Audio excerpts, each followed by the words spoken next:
A riqueza não vem do quanto você ganha, nem do quanto você gasta. Vem da relação entre quanto você ganha, quanto você gasta e o que você faz com a diferença. Então, esse é o drama financeiro das mulheres. Violências de gênero, que são muitas, e que há uma dimensão também financeira nisso. Muitas mulheres, por dependência financeira, são subjugadas e tornam-se vítimas da violência até o limite da mais bárbara, que é o feminicídio. Então, é preciso pensar nos caminhos que nos trouxeram, nos caminhos que estruturalmente nos trouxeram a essa posição de vulnerabilidade que ainda temos em pleno século XXI, em pleno 2021. Nesta semana do Dia das Mulheres, a gente vai falar de dinheiro, de finanças pessoais e de economia. Isso porque, nesses tempos pandêmicos, essa parcela tão significativa da população foi a mais prejudicada no mercado de trabalho, na economia, como mostram diferentes pesquisas. E também porque a autonomia histórica que buscam as mulheres depende muito de independência financeira.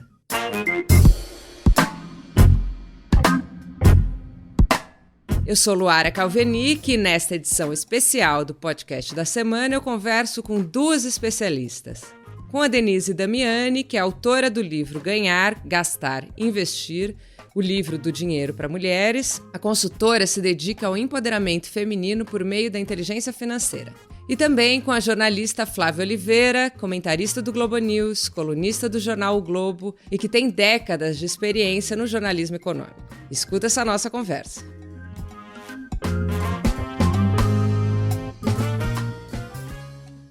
Flávia, a gente tem um dado aí do IBGE, publicado pela Folha de São Paulo, de que 8,5 milhões de mulheres deixaram seus trabalhos na metade de 2020, ali no meio da pandemia. E elas ainda são a maioria no mercado informal. Aí os números dos Estados Unidos também são gritantes, assim, de mulheres que saíram do mercado. Aí eu pergunto, quanto essa crise, na verdade, só revelou questões já presentes na sociedade, né, relacionadas às mulheres na economia, no mercado de trabalho, na divisão de tarefa em casa, o quanto ela é resultado de uma realidade que já está aí, né? Que já é desigual. Luara, Denise também, bom estar com vocês. Você tocou, Luara, no ponto fundamental, central dessa crise que a gente vive desde 2020. É uma crise que, em particular no Brasil, ela não inventou nenhuma desigualdade, não trouxe nenhuma dimensão nova. O que ela fez foi escancarar as assimetrias que já existiam na economia, na sociedade brasileira. Historicamente, mulheres e negros, e mulheres negras, para a gente trabalhar também com o conceito de interseccionalidade, são o grupo mais afetado pelas más condições de trabalho. Então, você mencionou, por exemplo, a informalidade. De fato, há mais mulheres na informalidade, há mais mulheres no desemprego. O desemprego das mulheres é mais longo, quer dizer, elas demoram mais para conseguir trabalho. O nível de remuneração é muito menor e a participação em funções não gerenciais, subalternizadas, também maior. Obviamente, quando você tem uma crise, a maior pandemia em um século, que afetou não somente as condições de saúde, mas alcançou vulnerabilidade social, aumentou intensamente e alcançou o mercado de trabalho, a atividade econômica, grupos que já eram historicamente prejudicados, né, excluídos, eles tornaram-se mais excluídos, né? E aí isso aconteceu tanto do ponto de vista do mercado de trabalho, quer dizer, essa crise alcançou muito fortemente a informalidade, que no primeiro momento desapareceu como aquele colchão que o Brasil se acomodou em pensar o mercado de trabalho naturalizando a informalidade, que era tida e encarada e algo até festejada como esse colchão que absorve as crises mais profundas que dizimam empregos formais. A crise da Covid, ela aniquilou também isso. naquele primeiro momento. E, obviamente, ao afetar intensamente o emprego informal, o trabalho informal, ela alcançou mulheres e negros. Nesse grupo, eu preciso destacar as empregadas domésticas, mensalistas e diaristas. Nenhum setor, nenhum grupo, digamos, profissional ou categoria, né, de atividade de mercado de trabalho foi mais afetado. Foi muito intenso porque as famílias perderam renda e se protegeram em casa, né? Especialmente a classe média, com o isolamento social, dispensaram as empregadas domésticas, mensalistas ou diaristas, porque para se proteger da crise sanitária ou porque ficaram sem dinheiro para pagar, porque muita gente perdeu o emprego. E com isso, a vulnerabilidade social também aumentou muito fortemente. Vamos lembrar que as trabalhadoras domésticas também são fortemente as mulheres chefes de família, que criam filhos sem companheiros, né? Muitas em comunidades, subúrbio, periferia, favela. Então você tem essa combinação muito nefasta que alcançou as mulheres de forma geral, as mulheres negras em particular e muito fortemente as empregadas domésticas. Também podemos falar das profissionais de saúde e das professoras adiante, né? As profissionais de educação. Muitas funções tipicamente femininas foram particularmente afetadas por essa crise. Totalmente, Flávia. É interessante você falar das profissões tipicamente femininas, né? Que é como essas mulheres se reinventam muitas vezes para superar essas crises todas. E aí, Denise, eu passo a bola para você. Além dessa crise do novo coronavírus, a gente tem diversas crises econômicas e de emprego aí que está acontecendo. É claro que a gente tem essas questões estruturais, né, que a Flávia falou também, mas que tipo de ação anterior a essas crises relacionadas a dinheiro que você observa nas mulheres mais preparadas para enfrentar isso tudo ali? O que elas fazem? Como é que elas se mantêm aí diante dessa situação? Um prazer falar com você, Luara Coagama, Flávia. Eu gostaria de lembrar, começando pelo próprio ano de 2020, pegando esse gancho aí, eu volto um pouco depois mais para trás, mas quando a pandemia começou, existiu aí uma maneira de organizar o pensamento, né? Porque todo mundo foi tomado de um grande susto. Como é que você não entra em pânico? Vou perder o emprego, vou ter o que comer, vai vir ajuda, não vai vir ajuda. Quer dizer, tinha um grande pânico. No início a gente não sabia nem para onde correr. Inclusive as próprias empregadas domésticas sofreram muito nesse início, porque todo mundo ficou em casa, não vou trazer gente, e elas também têm filhos, não tinha com quem deixar os filhos. Quer dizer, toda uma questão. Então eu dividiria esse ano de 2020 em 3 fases. Eu sou consultora, então consultora adora dividir e organizar o pensamento, né? Então, a primeira fase, eu chamaria da fase do responder. São 3 fases. Uma é o responder, a outra é retornar e depois é repensar. Então, são os 3 R's aí. Como é que se respondeu? Eu acho que várias empresas e várias famílias e várias pessoas responderam de maneiras diferentes. Mas quem é que se saiu bem? É quem pensou na resposta imediata. Então vamos pensar em quem é que foi muito afetado. Por exemplo, restaurantes. Muitas mulheres trabalhando em restaurantes também, né? Restaurantes, bares, eventos. Foi super afetado.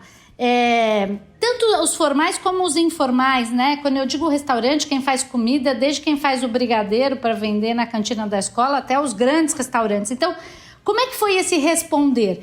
Quem rapidamente se organizou de fechar, negociar diminuição do aluguel, pegar a ajuda do governo para os seus funcionários, pensando no ponto de vista de quem empreende, os pequenos empreendedores também são muitas mulheres desses ramos, e diminuir o salário para não precisar mandar embora e cortar todos os custos e negociar pagamentos depois. Ou seja, essa fase de responder, quem não ficou atônito, assim, completamente perdido e navegando, e foi rápido, realmente teve uma vantagem, né? Depois todo mundo foi aprendendo, lembra? Todo mundo discutia, mas como é que você renegociou o teu aluguel? Mas você renegociou, você vai pagar, não vai pagar? Vai ter inadimplência, não vai ter inadimplência? A inadimplência foi intimamente ligada mais ao pânico do que à efetividade. O que a gente viu de aumento de inadimplência não foi o desastre que todo mundo pensava que ia ser. Então as empresas diminuindo os seus quadros ou reajustando os seus quadros em termos de horas, de home office, dando condições até para as pessoas que são possíveis de trabalhar em casa, tal, essa fase do respond. E aí entra uma coisa da particularidade da situação financeira de cada uma. Eu a vida inteira disse, gente, não importa quanto você ganhe, cria um colchãozinho para as emergências, né? Eu sempre digo que a gente deveria ter 12 meses do que a gente gasta como emergência. Aí todo mundo dá risada e diz, se eu tivesse 12 meses do que eu gasto, eu seria rico e tal. E o brasileiro leva isso muito na flauta, né? Achando que não vai dar nunca para ter. Eu tenho tantos exemplos de gente que ganha R$2.000 por mês e consegue fazer colchão, porque precisa, porque o problema não é quanto você ganha, mas é o quanto você ganha versus o quanto você gasta. Então, ter 12 meses, todo mundo começou a entender isso agora na prática. Porque, olha, começamos em fevereiro do ano passado. Se você tem 12 meses do que você gasta de colchão, você dá uma apertada na tua vida de gasto, esses 12 meses até podem durar 13, 14, você não entra em pânico. Você tem dinheiro para comer.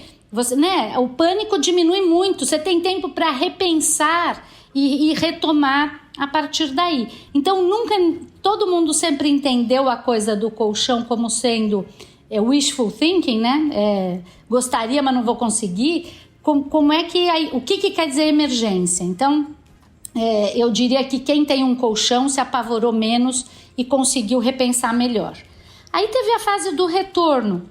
O retorno foi quando todo mundo já começou a pensar como é que eu vou fazer para retornar. Quando retorna, abre, não abre, fase amarela, fase laranja, fase não sei o que. Então retorna um pouco, fecha um pouco.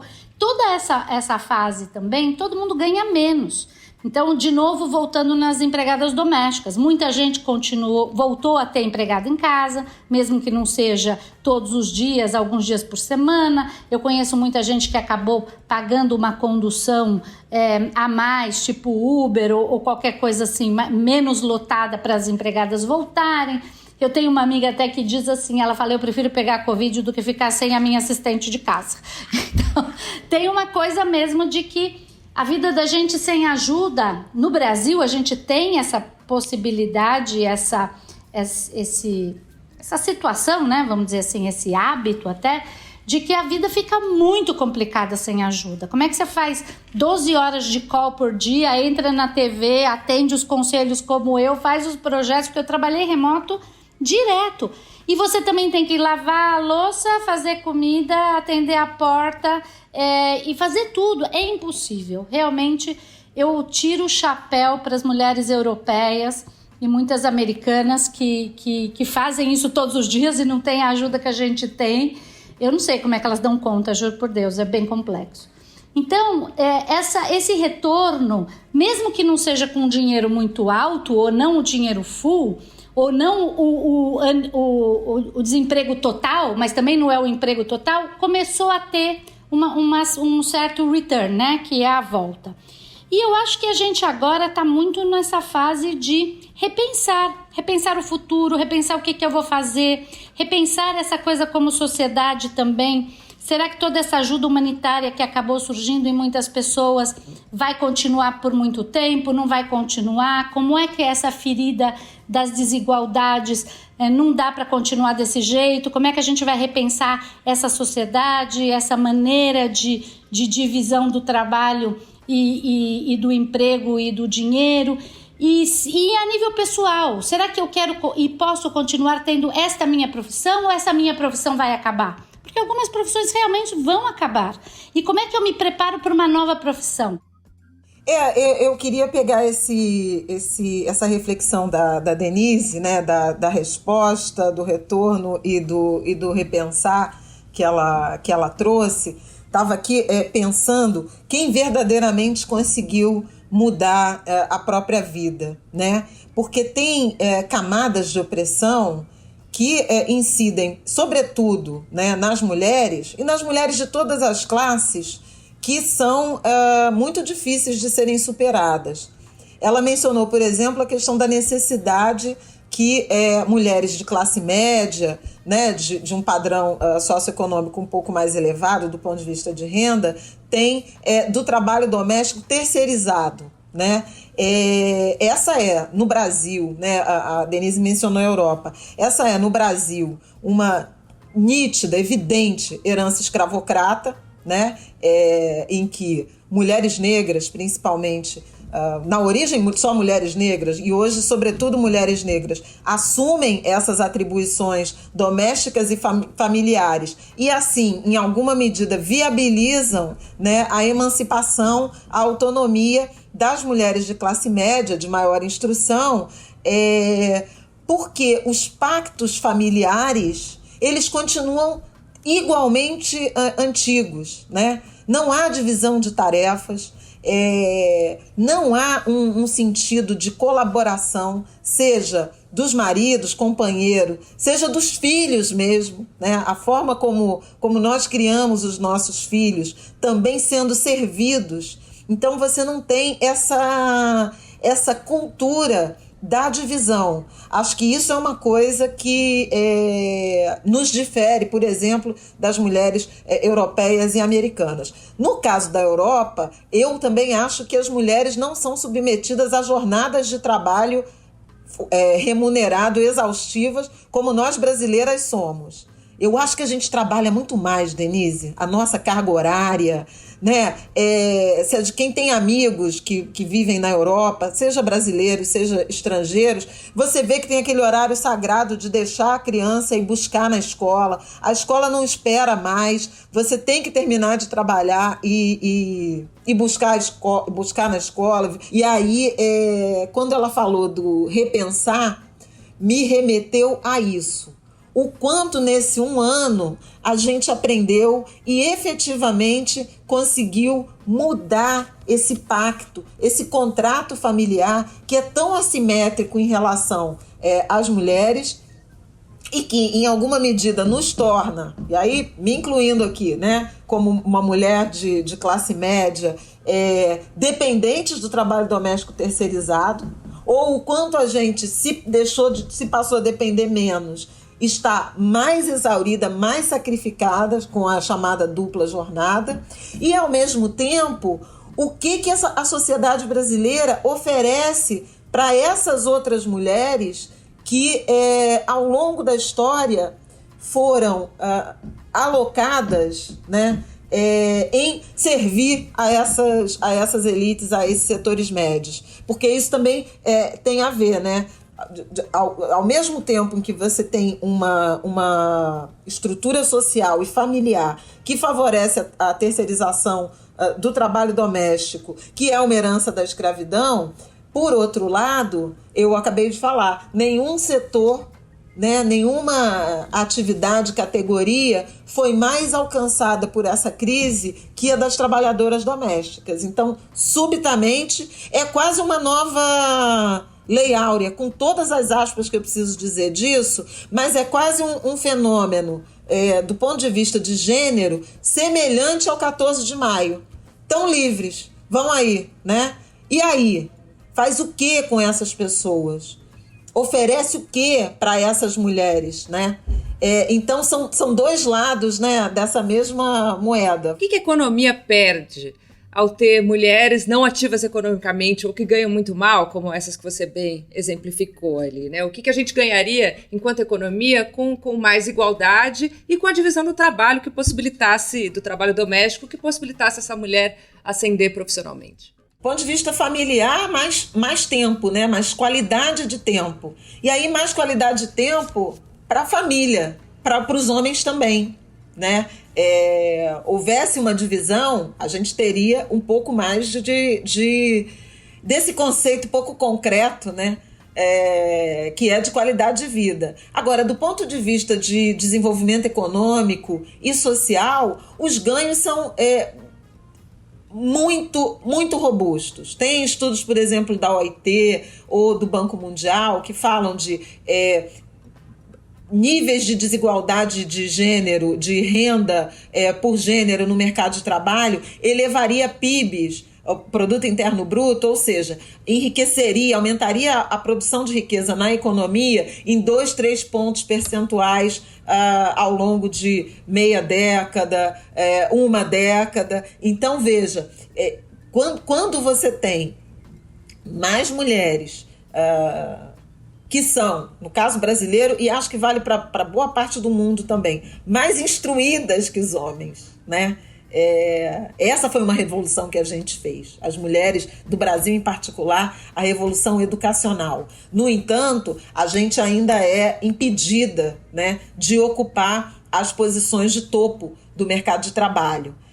Mais diversidade, há estudos também que mostram isso. Empresas que têm mulheres, pelo menos mais diversidade, mais paridade de mulheres e homens nos níveis, a partir do nível gerencial, mas sobretudo25% nível executivo, elas são mais competitivas e mais rentáveis. Em alguns casos, são 25% a 35% mais rentáveis que as que não têm, as que são homogêneas, né? No sentido de ter um comando essencialmente masculino. E quando a gente fala masculino, comando masculino no Brasil, a gente está falando de masculino e branco. Eu preciso trazer essa dimensão também da desigualdade racial, porque muitas das oportunidades também de ascensão de mulheres no mercado de trabalho, programas de diversidade, ações de inclusão, eles alcançam mulheres brancas, mas não alcançam mulheres negras,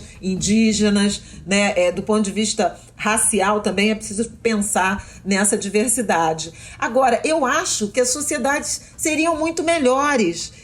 Imagina você não limitar as perspectivas de acesso à educação, formação, acesso ao mercado de trabalho das nossas filhas, né? Eu tenho uma filha mulher, né? E vejo muitas meninas que poderiam ter vocação para a ciência e não exercem, para as engenharias, né? As carreiras de tecnologia e mesmo de medicina. Você vai ver muito mais enfermeira do que médicas, né?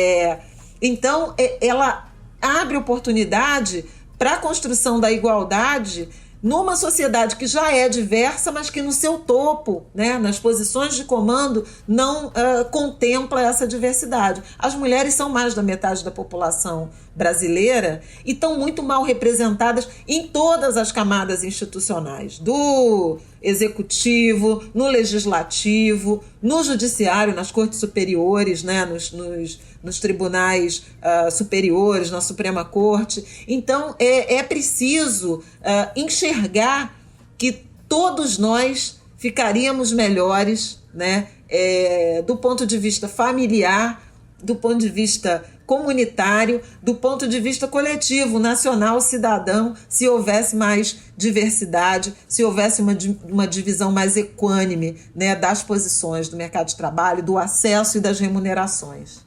Eu vou só dar um pouquinho de números aqui, que eu tenho os números empresariais, né?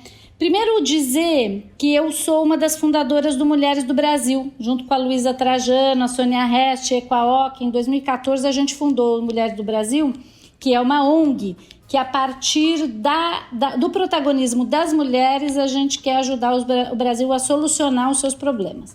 E eu sou líder no Mulheres do Brasil de um comitê chamado 80 em 8, que quer dizer que a gente deveria chegar... Existem muitos estudos dizendo que vai levar 80 anos para a gente ter 30% das mulheres no topo, que era o que a Flávia estava dizendo. E a gente diz, eu não quero chegar em 80, eu quero chegar em 8. Então a gente luta nesse comitê, é um comitê para mulheres no topo, porque existe um trabalho bem grande da Catalyst há muitos anos, mais de 20 anos, que demonstra que uma minoria só tem poder de mudar uma sociedade se tiver mais do que 30% dessa minoria com representatividade nessa sociedade. Se você tiver 20% de mulheres no topo das organizações, na empresa A, as mulheres não vão mudar a condição delas nessa empresa A. Você precisa chegar a 30% e a hora que você chega a 30%, ganha uma massa crítica e ganha tração. Então, por isso existem aí muitos movimentos, um americano chamado The 30% Club, que é como é que faz para as mulheres chegarem a 30%, temos que ter 30% das mulheres na política.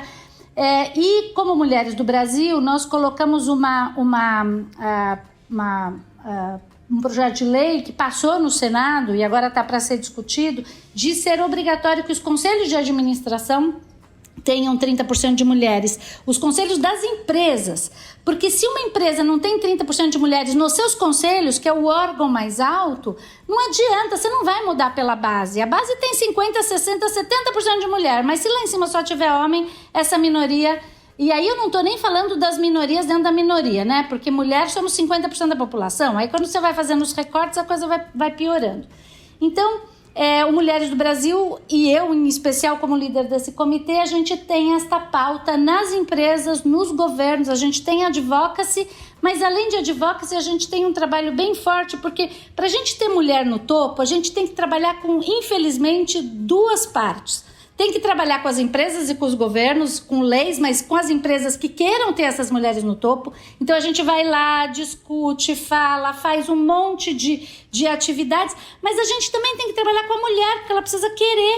As mulheres também se acham não capazes ou não merecedoras. Vou te dar 2 exemplos, que eu acho que os exemplos são bem bons. Primeiro, a McKinsey fez um estudo dizendo que o PIB mundial cresceria 34%, PIB mundial, se as mulheres ganhassem iguais os homens na mesma profissão.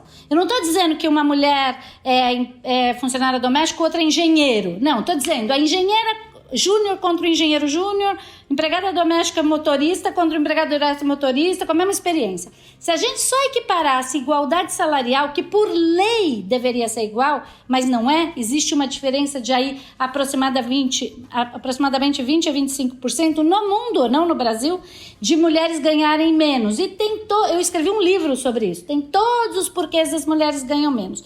Mas basicamente tem um tema cultural muito forte, que é um tema de poder. Então eu vou para Paraíba, lá a 500 quilômetros distante da capital, num grupinho de rendeiras, trabalhar renda para essas rendeiras que ganhavam R$70 por mês, elas fazendo renda, aquelas coisas lindas, R$70 por mês, e o marido ganha mais 70 trabalhando com fazer carvão. E aí a gente vai e monta todo um trabalho para que elas passem a ganhar um salário mínimo. Gente, sair de R$70 para um salário mínimo é uma loucura. Tinham 400 rendeiras. Mais ou menos um quarto delas toparam entrar. E aí eu fiquei muito curiosa, por que as outras não topavam? E eu fui conversar com vários grupos. A grande maioria dizia assim, se eu ganhar um salário mínimo, meu marido me deixa. Ele vai embora, eu não posso ganhar um salário mínimo, eu sinto muito, entendeu? Então, como diz um filósofo, Humberto Maturana, ele diz, na vida tudo se modifica a partir daquilo que você decide conservar. Então, se você acha que você vai perder o casamento ganhando dinheiro, você tem que tomar uma decisão entre ganhar dinheiro e manter o casamento. E assim pergunta para as mulheres que ganham mais do que os seus maridos, ou que ganham igual, ou que têm poder econômico, como é que a vida amorosa vira um inferno na torre. Então é bem complicado esse tema cultural, por isso que a gente tem que trabalhar as mulheres para aguentar esse tranco enquanto a gente faz a transformação e as empresas para prestar atenção nisso. Mas é um tema de poder, não é um tema outro. Eu tenho, por exemplo, eu estou escrevendo um novo livro que vai ser lançado esse ano, que é Como Não Falir Seu Casamento, que é o tema de finanças no casal. E eu entrevistei, junto com a Cíntia Almeida, muita gente. A gente faz um trabalho no livro de entrevistas, os 2 livros são de histórias. E tem uma que dizia assim, não, eu recebo um salário do meu marido. Ela era executiva, o marido executivo, ele falou, aqui só tem lugar para um ter poder. Então eu te dou um salário, eu te pago aquilo que você ganharia estando lá e você vai ficar em casa. E ela aceita. Então eu achei, uma mulher assim, mega estudada, tudo que você quiser, do mundo corporativão mesmo. E aí eu fico muito curiosa, mas ela fala, minha vida vai ficar melhor, eu vou ter uma vida mais tranquila, vou cuidar dos meus filhos e tô recebendo um salário. Aí depois no final da entrevista ela fala, você não acha isso bom? Eu falei, bom, você sabe, né, carreira é uma coisa que você vai criando na sua vida, carreira, né? Aí daqui a 10, 20 anos, Deus me livre, o teu marido resolve se divorciar, ou você resolve se divorciar dele, o teu salário vai parar, né? E aí você vai ter que voltar a trabalhar. E aí você voltar a trabalhar dizendo que você fez o quê da tua carreira? Onde é que está a tua carreira? Né? O que você vai dizer que... Como é que você se apresenta para voltar a trabalhar? Ou você acha que isso vai ser pro resto da vida? Porque quando você está no mercado de trabalho, a tua carreira, quer não, devagar, mais ou menos, você aprende, você evolui. Você vai dizer, eu fui mulher, eu vou aqui achar um outro marido para poder ser mulher, porque eu fui uma mulher super joia nos últimos 20 anos. Então tem esses dilemas de poder, essa é a minha visão. Isso me faz lembrar que tem um grande preconceito aí, né? Eu tenho uma colega que recebeu uma rescisão e ouviu do gerente para ela aplicar logo esse dinheiro, porque dinheiro na conta de mulher é um problema que acaba ali em 1 minuto. Aí eu pergunto para vocês duas, que mentalidade é essa, né? De que a mulher não sabe lidar com dinheiro, né? Como é que a gente muda isso? E se a gente pensar que as próprias meninas não são ou não eram educadas para ter educação financeira desde a infância, né? Eu acho que é um traço cultural, né? Uma ilusão de poder e de incapacidade que convém a uma sociedade muito machista, né? Pensar que o homem... E que também, em alguma medida, oprime os homens, né? Porque tem que ser o provedor. E isso gera muito infarto aos 45 anos, né? De maridos e de companheiros, por conta dessa pressão, né, de ter o ônus todo, né, do sustento, de assumir financeiramente as famílias. Agora, acho que tem uma construção que é muito mais social, sociocultural, porque mesmo em outras épocas, você via mulheres muito íntimas da gestão do orçamento doméstico, só que não tinha esse nome, né? Eu lembro, por exemplo, da minha sogra e de algumas avós de amigos e tal, que era o marido ia trabalhar, recebia o salário, entregava inteiro na mão dessas mulheres, e elas faziam a gestão da casa, inclusive davam o dinheiro do cigarro do cara, da passagem do cara, da cerveja do cara, aquela divisão de quanto eu posso gastar por dia para comprar comida. As decisões de consumo familiares, elas são essencialmente femininas. E veja, a família é o núcleo, é a célula mais básica, né, da sociedade. Não é por acaso que políticas de transferência de renda têm normalmente a titularidade nas mulheres, justamente porque a decisão de consumo, ela passa muito mais pelo bem-estar da família do que pela satisfação pessoal individual. Você vai ver um Bolsa Família da vida, 90% das beneficiárias, das titulares do cartão, dos beneficiários titulares do cartão, são mulheres. São mulheres também porque há um número muito significativo, 40% das famílias brasileiras chefiadas por mulheres sem cônjuges. Mas ainda assim, mulher tem algum tipo de intimidade com essa gestão, sobretudo do gasto da família, sem que isso seja reconhecido como uma tarefa nobre, né? E aí, assim, o que cabe aos homens? Mesmo pensando na lógica mais classe média. O carro, né? Vai pagar a viagem, vai ao shopping, e aí acha que o gasto que aquela mulher está fazendo é só esse simbólico do supérfluo. Flávia, você fala de uma expertise feminina em lidar com o dinheiro, mas o que me chama a atenção é que finanças femininas é muito um assunto hoje em dia. Eu não vejo ninguém falando de finanças masculinas. E as mulheres são muito endividadas e tal. Então eu passo para a Denise aí. Por que finanças femininas é tão um assunto hoje em dia? Então, eu queria compor com isso que a Flávia está falando. De novo, o que é o mundo financeiro? Ele é composto por 3 itens bem importantes. Um é ganhar, o outro é gastar e o outro é investir.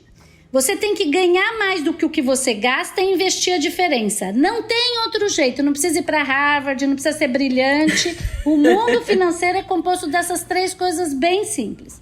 Então você tem que ganhar e gastar menos e tem que investir a diferença. As mulheres aprenderam e foram dadas as tarefas, a Flávia falou perfeitamente, de gerir um orçamento. Então elas estão no mundo, eu digo do mundo das 3 letrinhas, né, do GGI. Elas estão no mundo do gastar. Então ela controla quanto gasta, dá o dinheiro do que você pode comprar de cigarro, a gestão do gastar. Eu costumo dizer, e a gestão do troco? As mulheres sabem bem gerir o troco, tá certo? E apertam, e vão na feira, e tem economia doméstica. Sabem fazer isso, na sua grande maioria. Porque lhe foi dada essa tarefa e elas fazem bem. O problema das mulheres no gastar é que as mulheres não gastam só para si. As mulheres gastam mais porque elas ajudam todo mundo. Eu ajudo minha mãe, meu irmão, minha vizinha, minha tia. Não sei quem não pode comprar e eu vou comprar. Eu faço a compra e eu faço o almoço e mando para não sei onde. Na pandemia, eu quase virei um restaurante. Porque eu mandava comida para minha mãe, comida para o meu pai, comida para o meu filho. Então, eu geri um restaurante. Muito bem. Agora, as mulheres sabem ganhar? Não. As mulheres não sabem pedir aumento, não sabem negociar salário, não sabem pedir promoção, não sabem. Então, o mundo do ganhar, as mulheres ganham de 20% a 25% a menos do que os homens no mesmo cargo, porque elas não sabem ganhar. Empreendedora, pior ainda. Sabe executar, mas não sabe fazer preço, não gosta de vender. Então, todo o tema do ganhar, a mulher não sabe. Agora, investir, esquece, né? 0,00001 da população sabe o que é investir. E como é tão difícil investir, eu não sou boa, eu não sei nada disso, sabe o que eu vou fazer? Eu vou gastar. Ou quando investe, você pega 4% dos CPFs de quem investe no Brasil são de mulher. 4%. É uma piada, né? Ou seja, tem mulher investindo no CPF do homem, porque não é possível. E quando elas escolhem os produtos financeiros, elas escolhem aquilo que são umas bombas. 90% das mulheres têm previdência privada, que paga menos do que a inflação, então você está perdendo dinheiro em vez de investir. Previdência privada, na verdade, é um seguro, não é um investimento, e o resto deixa na poupança ou deixa na conta corrente. Então, é um desastre. Então, das 3 pernas que é a vida financeira, a mulher só sabe controlar o gasto. E olhe lá, porque ela controla, mas como ela quer ajudar um grupo grande de gente, o gasto também acaba sendo maior. Então, precisa, no momento das finanças, pensar nas 3 coisas. Porque se você ganha 10 e gasta 7 e investe bem os 3, você é mais rico do que quem ganha 100 e gasta 99 e não sabe investir esse 1 que sobra. A riqueza não vem do quanto você ganha, nem do quanto você gasta. Vem da relação entre quanto você ganha, quanto você gasta e o que você faz com a diferença.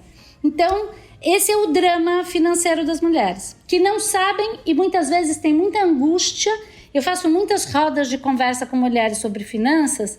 Criei um fundo só para mulheres investirem, que a gente pega a administração desse fundo e investe nas mulheres ainda socialmente em perigo e tal.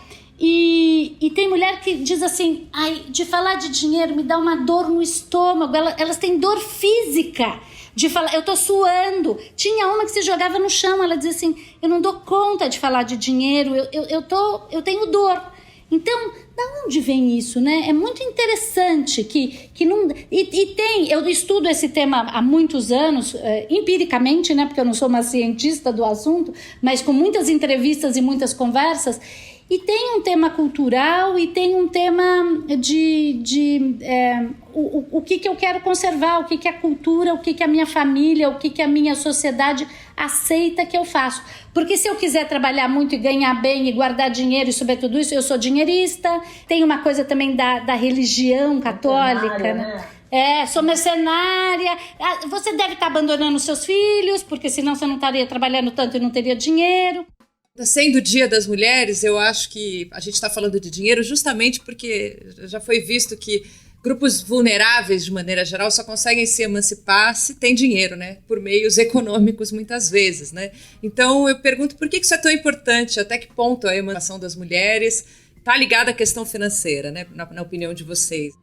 Eu acho que algum dinheiro, né? Tem essa construção de que sem dinheiro não há felicidade, ou dinheiro traz felicidade, mas algum dinheiro traz felicidade. E o problema do desequilíbrio, especialmente que a gente vive no Brasil, e no Brasil da pandemia, não dá nem para falar no pós-pandemia, né? Porque a gente ainda está metido nisso, de que a vulnerabilidade, a fragilidade, né, aumentou muito, especialmente nesses grupos de minorias, e dentro deles as mulheres. Então eu acho que o exercício para o 8 de março deveria ser, vou até usar um verbo, né, que a Denise começou nos falando, do repensar, né? O que essa crise fez comigo e de que forma eu preciso agir para que isso não volte a acontecer. Eu acho que, à luz do ano de 2020, a gente apanhou muito e ainda não encontrou o caminho da cura em vários sentidos, né? É uma pandemia, mas da cura, da emancipação, do acesso ao mercado de trabalho, do acesso à formação, da superação das violências de gênero, que são muitas, e que há uma dimensão também financeira nisso. Muitas mulheres, por dependência financeira, são subjugadas e tornam-se vítimas da violência até o limite da mais bárbara, que é o feminicídio. Então, é preciso pensar nos caminhos que nos trouxeram, nos caminhos que estruturalmente nos trouxeram a essa posição de vulnerabilidade que ainda temos em pleno século XXI, em pleno 2021. E a partir dessa constatação, dessa reflexão, pavimentar nova caminhada, né? Para as próprias mulheres, para as suas filhas, para os seus filhos, né? Fazê-los também, os filhos homens, né? Os homens entenderem que não é uma guerra de sexos, de gênero, né?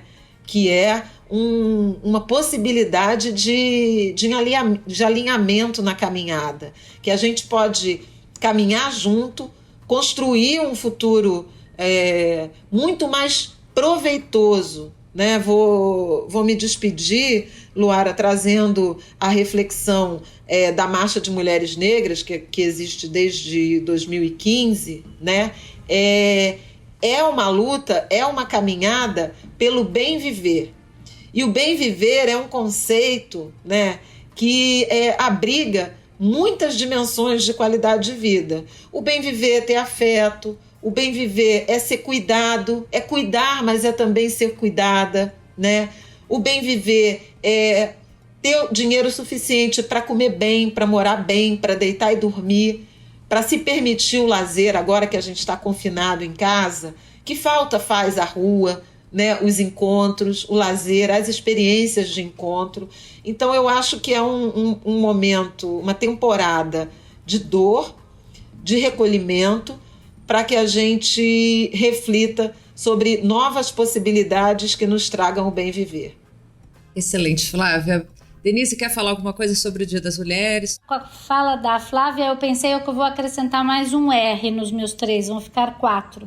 Porque era o responder, o retornar, o repensar, e depois do repensar eu acho que tem o reagir, né? A gente repensa e reage. Tem uma frase que ficou muito famosa que dizendo que as mulheres, nós somos metade da população e mãe da outra metade. Então, se a gente se modifica, a gente modifica a população inteira, porque a gente modifica os filhos também, né? Eu acredito muito, viu, Flávia, que os nossos filhos de mães como a gente, que pensam, que são ativistas e tal, vão ser homens diferentes. Eu vejo pelos meus, que têm 29 anos de idade e são, assim, anos-luz melhores do que o que eu tinha visto na média da minha geração. E eu acho que esse reagir tem dois caminhos. Tem o caminho daquelas que vão lutar, porque tem uma coisa de luta, para que as outras possam, com carinho e com amor, fazer a transformação pacífica. Eu não acredito na transformação pacífica de entrada. Eu acho que tem um tanto de gente que realmente luta e eu sou uma delas, eu estou no front aí da luta, e depois que a gente possa realmente ter essa transição para o bem viver, que diz a Flávia, que a gente possa ter as próximas gerações que façam esse bem viver de forma mais pacífica, entendendo que os homens são parte disso tudo. Então, para o Dia das Mulheres, o que eu diria é: nós tivemos uma sorte enorme nos últimos anos de conseguir o que a gente chama de irmandade, né? Sisterhood, ou seja, umas mulheres ajudando as outras mulheres. Todo mundo já entendeu que mulher não é inimiga de mulher, que mulher é amiga de mulher, que a gente se ajuda sim. Se juntem em grupos, se ajudem, conversem sobre dinheiro, conversem sobre trabalho, conversem sobre repensar a sua situação no mundo do trabalho, no mundo do ganhar, do gastar, do investir. Se junte em grupos. Tem muita gente se unindo para poder fazer coisa legal. Vá também, procure as suas turmas, se juntem. Eu acho que tem muita coisa para ser feita. E quando a gente se movimenta, a gente, no mínimo, cria um grupinho bacana para poder se ajudar na hora que o caldo aperta, né? E eu por aqui fico muito feliz de trocar com mulheres como vocês e tenho certeza que os nossos ouvintes também. Agradeço vocês duas e a todo mundo que está aqui nos ouvindo.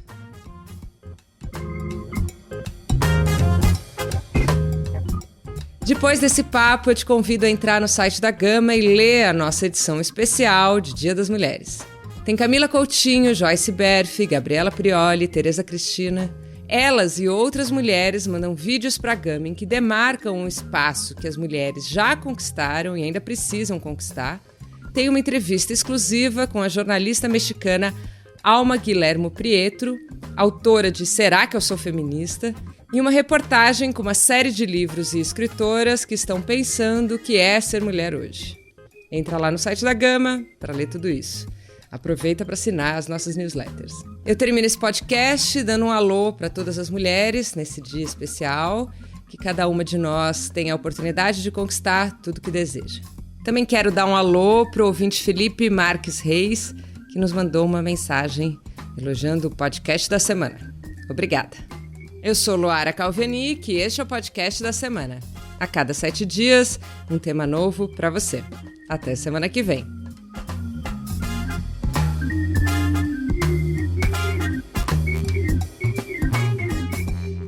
Esse podcast teve edição de som do Maurício Abad.